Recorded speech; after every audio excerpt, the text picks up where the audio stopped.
Do y'all remember Tiny Leaders? A singleton format announced almost a decade ago by Gavin Verhey. All of the cards in your deck had to be a converted mana cost 3 or less. Hence the name Tiny Leaders. This format died early because it was solved. The options just weren't there because you had only about 200 cards, like commanders and or planeswalkers, that you could play at the helm. But now in 2025, you have almost 1,000 options. The format has grown thanks to Commander itself. And in this video, I go over a video that came across my feed that talks about why you should play Tiny Leaders, specifically Tiny Leaders Reborn. Why play Tiny Leaders Reborn? Not exactly Tiny Leaders, but Tiny Leaders Reborn. Let's leave a sub on this. I'm a big fan as an ex-Tiny Leaders player. Leave a like on the video and let's hear what we have to say about one of Magic's actual official formats that was dead early, but now has the actual resources and card pool. Tiny Leaders Reborn is my favorite Magic format. I've been playing it non-stop for just about 2 years now. Frankly, beyond the occasional draft here and there, and the very rare game of Commander, I've been playing solely TLR every single week.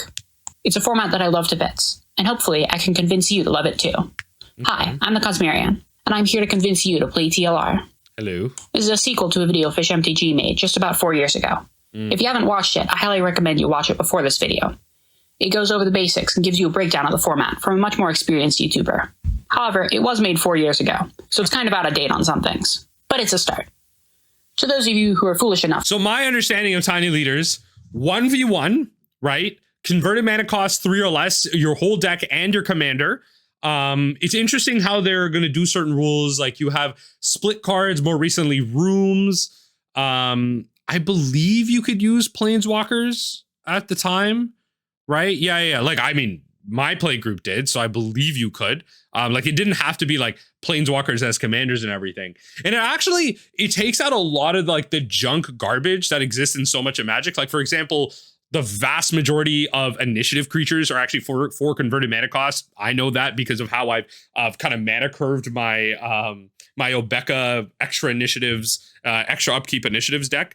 And the One Ring, Balustrade Spy, a lot of the MDFCs, like there's so many cards that are like problematic that are not converted mana cost 3 or less. There are a lot of problematic ones. So I'm interested in how they balance it now, like where they take the ban list. Because they're used to, like Gavin Verhey posted an article about this. I'm going to link it down below. Gavin Verhey made an announcement in February of 2015 talking about Tiny Leaders. And so this was an official Wizards format. It was solved at the time because the card pool was really small. So I'm interested in this now. To not heed my directions. Here's a quick breakdown of Tiny Leaders Reborn. Tiny Leaders Reborn is a commander variant format, which means it's a singleton format with a commander and follows all the color identity restrictions that come with it. However, there are a few big changes this format has made. Instead of 100 cards, decks are limited to 50 cards. Yep. And instead of 40 life, you get 20. Oh yeah, and it's 1v1. Essentially, everything's cut in half. Okay, half the cards, half the life, half the players. Additionally, you get a 10-card sideboard, and games are typically best of 3. And for you CEDH players, yes, there is a restriction on partners. So partner commanders are pretty few and far between. The most important restriction, however, is the mana value restriction. Are they doing like total converted mana cost? Like this is 5, so you can't play it? Like what's the restriction? They said nerf, not... Okay, so I'm interested as to how they do this. So I don't believe when I played Tiny Leaders, there was a sideboard. You were pretty like all in. So this will help actually. But it's more of like a 60 card 1v1 constructed deck. Every card in your deck has to be of mana value 3 or less. Shieldred. Now, I know what you're thinking. That's a lot of restrictions. How can this be better than Commander, a format with hardly any? Or even worse, if you're a legacy player, or used to other competitive formats? Why pick this over formats with even less restrictions? But I feel like the wording on this is bad. Maybe they'll talk about it, but I feel like the point of bringing back Tiny Leaders isn't to replace Commander. You have to remember whenever formats like this come about, like there was that like really random format that that big like Commander YouTuber that like no one really collabs with and everything. Like his logo's like the piggy bank and everything.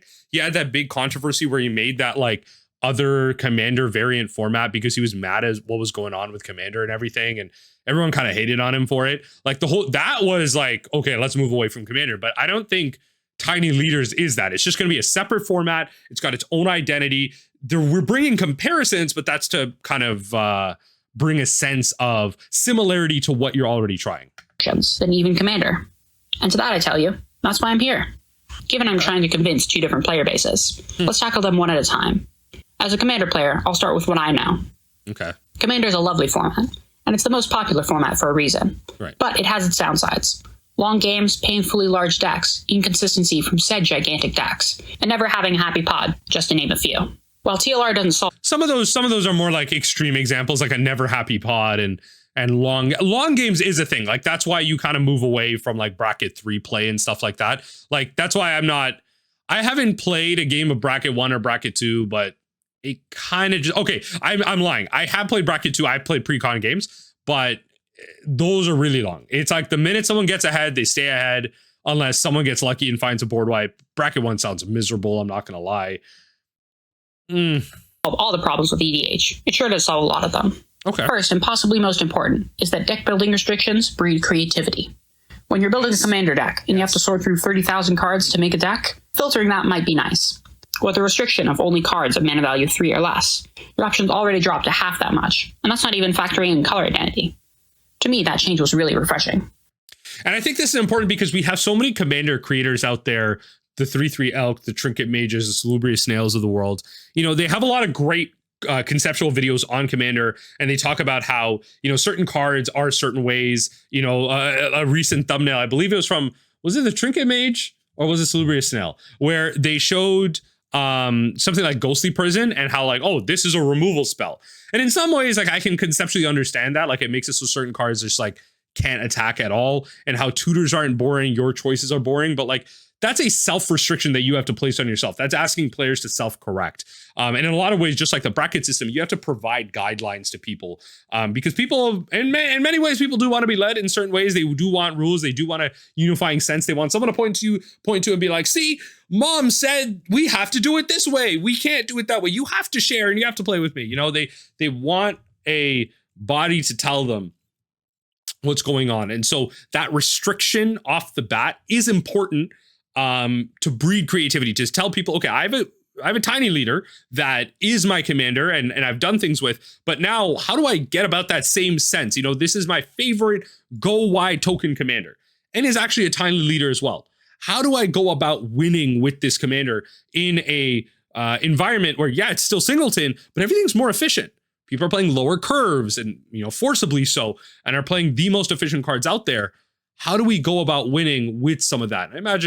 I'm wondering if they have updated the ban list as well, because there has to be a pretty in-depth ban list now with so many hyper efficient cards out there. Like I wonder where, like in a 50 card format, is Mill good? Like I'm thinking as that Mill guy, Tosh's Hideous Laughter has to be absolutely freaking insane in this format. Tosh's Hideous Laughter, I'm thinking like any like high number base, like Fractured Sanity is like a third of the deck.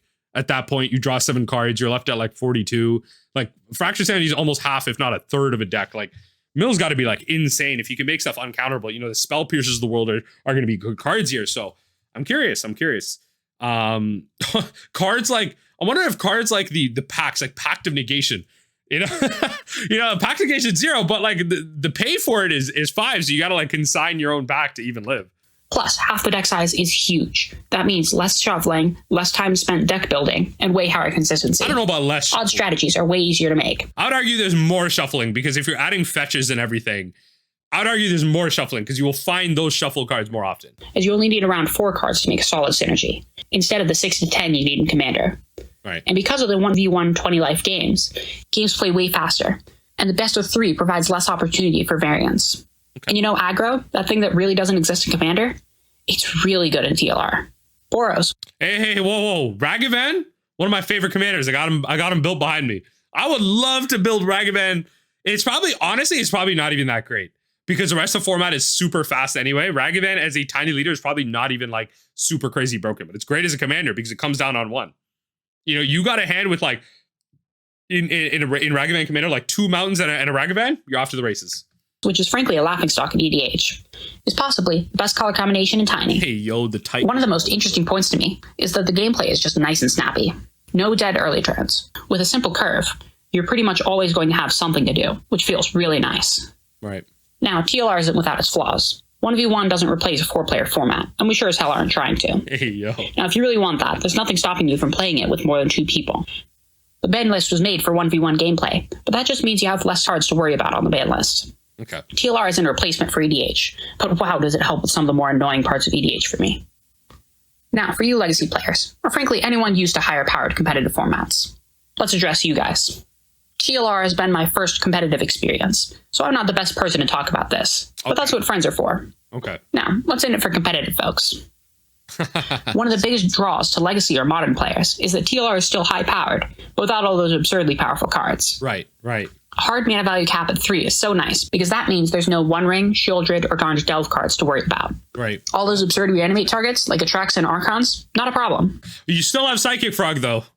Oh lord, that card. Plus, all those pesky free spells, funnily enough, have pretty high mana values. Yeah, like I'm thinking the subtleties of the world. Endurance is still legal in this damn format.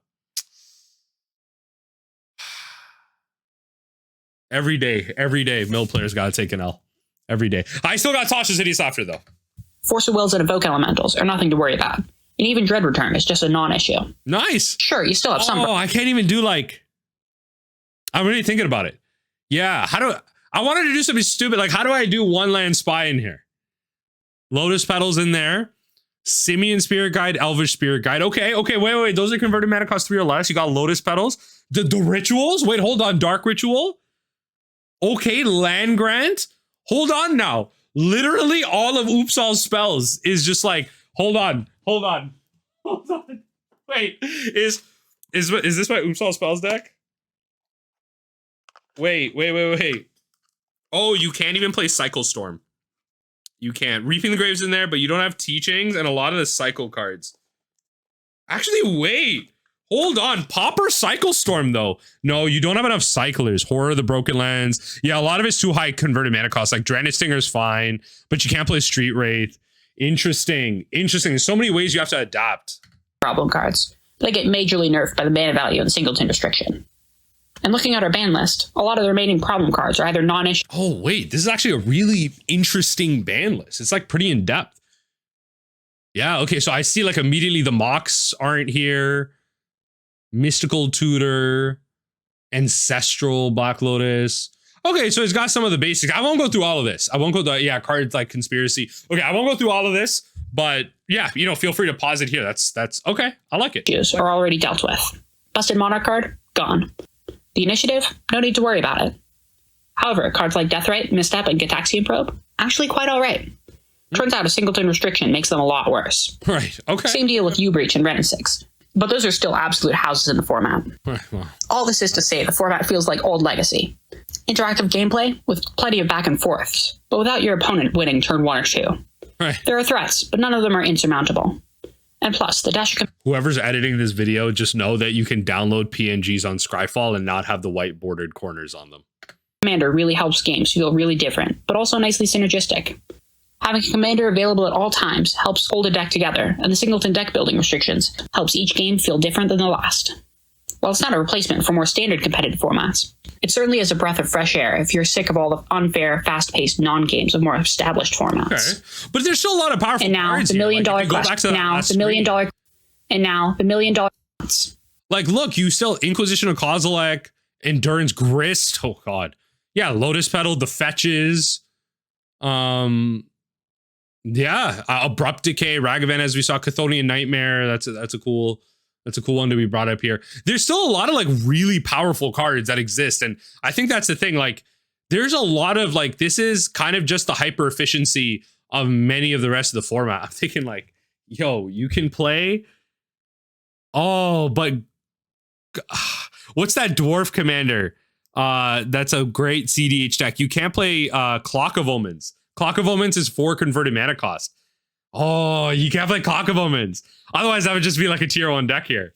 Oh, that's tough. Okay. All right, whatever. And now, the $1 million question. Is this a real format? Are there players and events with any semblance of popularity? The answer to that question is yes. Over on the official Tiny Leaders Discord, there are plenty of avid Tiny players. We host monthly leagues where there's generally between 20 and 30 players. Love that. We also have a second server where I host weekly round-robin tournaments. Oh, that's sweet. There's also a bunch of active paper communities all around the world. Sweet. France? Russia? Hey, yo, what's going on in the Russian one? My man's in war right now. Okay. While it isn't a huge format by any stretch of the imagination, it is still very much a real format. And if you want to get started, head on over to our Discord. We have hundreds of decks folks have built and a very welcoming community. Seriously, all we want is new players. So we are more than happy to help you. I'm going to try and get in touch with this person. If you're watching this video, hopefully I've gotten in touch with this person already, and I might post something with them. Yeah, I want to get a conversation going. This is a format that I used to play. Like, I remember when I sat down at my friend's house, we were playing whatever version of Commander we were playing at the time, jumbled together cards. And they were like, yo, they just announced this new format called Tiny Leaders. So everything is like super low converted mana cost. And we played it as a group, but it was also like a 1v1 format. Nice.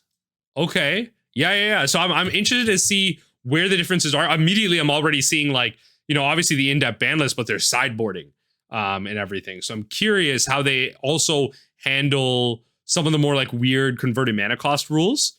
So this I love this. So I'm going to link it down below. This video is going to be linked down below as well, obviously. But then I'm going to try and get an invite to the Discord as well going. So let me know what you think in the comment section down below. How are you feeling about Tiny Leaders in 2025? Is this a format that you're already playing, have been looking to get back into? It looks like there is a grassroots effort. I mean, yo, 1,500 players at like members in a Discord is nothing to scoff at. That's a lot of people jamming the format. So this is really cool. I'm going to try and get in touch with these folks. I would love to push a grassroots effort like this. This is so cool.